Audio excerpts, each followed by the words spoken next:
contamos con la colaboración de Alberto Bernal, director de Estrategia Global de XP Investments, basado en Miami. ¿Cómo estás, Alberto? Qué gusto tenerte en el programa una vez más. Víctor, un placer estar contigo como siempre. Gracias, Alberto. ¿Qué lectura tienes y nos puedes compartir del reporte de inflación en agosto, que en el índice general se acelera más de lo esperado, si bien el componente subyacente se repliega, ¿no?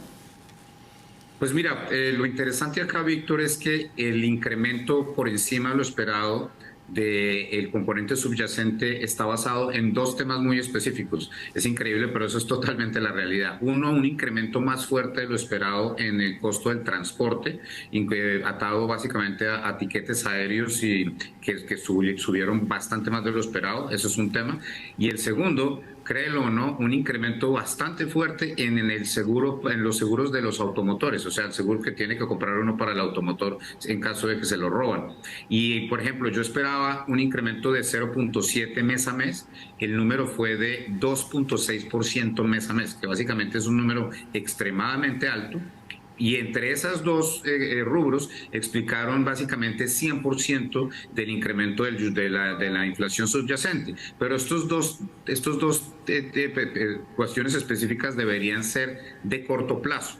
En el próximo mes deberíamos ver una normalización de eso. Entonces, si tú miras el subyacente un poco más limpio, sin digamos, esa volatilidad que vimos en estos dos temas tan específicos, tú tienes la verdad una inflación subyacente que está muy, muy cercana a 0% mes a mes.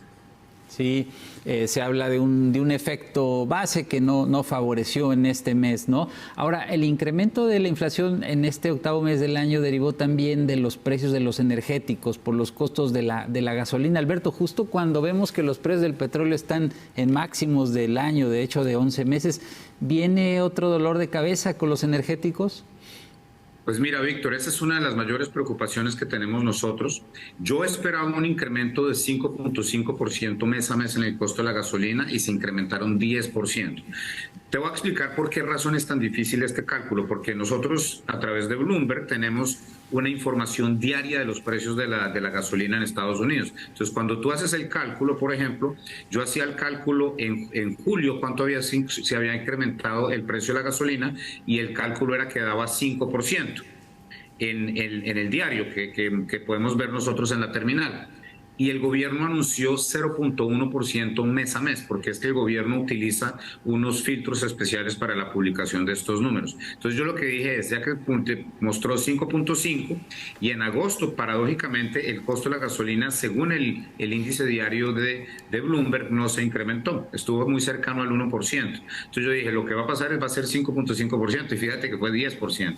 Entonces, en cierta forma, yo creo que hay una posibilidad de que para septiembre el número de costo de gasolina sea más bien negativo, asumiendo que el precio del petróleo se queda relativamente estable en estos niveles, que sigue siendo digamos, la visión de XP. ¿Por qué? Porque nosotros sí estamos convencidos de que la economía de Estados Unidos está en un proceso de desaceleración que va a implicar menos demanda de energéticos de aquí a final de año.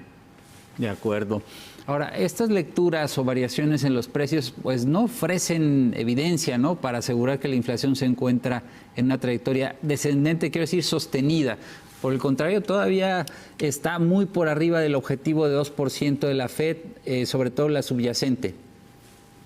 Exacto, entonces por esa razón, porque todavía no tenemos claridad, Víctor, es que nosotros lo que pensamos que va a pasar es que la FED no sube ahorita en septiembre, se da un compás de espera para poder tomar la decisión de noviembre con más información. Y yo creo que para noviembre van a pasar dos cosas muy importantes, Víctor. La primera, vamos a ver un dato de empleos mucho más débil comparado con los que hemos visto últimamente. ¿Por qué puedo decir eso? ¿Por qué estamos diciendo eso? Porque el empleo temporal en Estados Unidos ya lleva 6 meses cayendo. Y el empleo temporal es un indicador líder del empleo total. Entonces yo creo que una de esas cosas va a pasar. Segundo, es posible que tengamos un efecto también del paro que podría venir de los trabajadores de las automotrices. Estos paros entran dentro de los números oficiales de las estadísticas, y si llega a pasar eso y tenemos un mal dato de empleos, eso también pondría la situación mucho más fácil, digamos, para la FED en términos de poder mantener esa pausa en noviembre. Entonces, la visión nuestra es que no van a subir más, se mantienen las tasas a estos niveles hasta el primer trimestre del 2024, donde la Reserva Federal va a en ese momento a ver dos cosas muy diferentes a las actuales. La primera, que la inflación ya muy seguramente habrá cedido más, y dos, que la economía estará creciendo a menor velocidad. Es decir, Alberto, ¿tú crees entonces que este compás de espera que se abre para esta reunión de la próxima semana se va a mantener todavía noviembre y diciembre? Es decir, ya alcanzó su pico el ciclo de alzas de la tasa de la Fed, ya no habría más alzas, y tú crees que incluso entrado el 2024 podría cambiar la situación.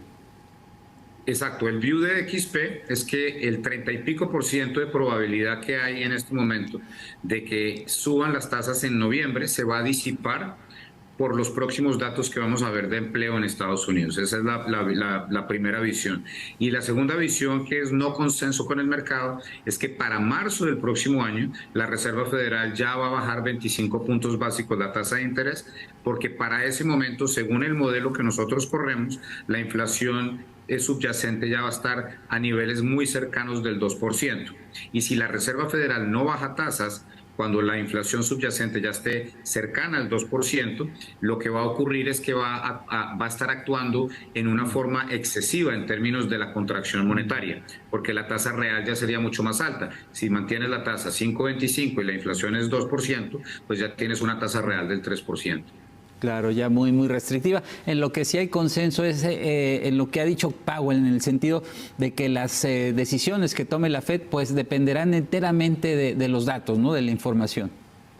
Exactamente. Yo creo que de aquí en adelante vamos a oír todos los discursos de la Reserva Federal. Cuando les pregunten, ¿usted va a subir tasas, va a bajar tasas? Yo creo que todos los miembros de la Fed van a contestar, depende de la información que venga de aquí en adelante.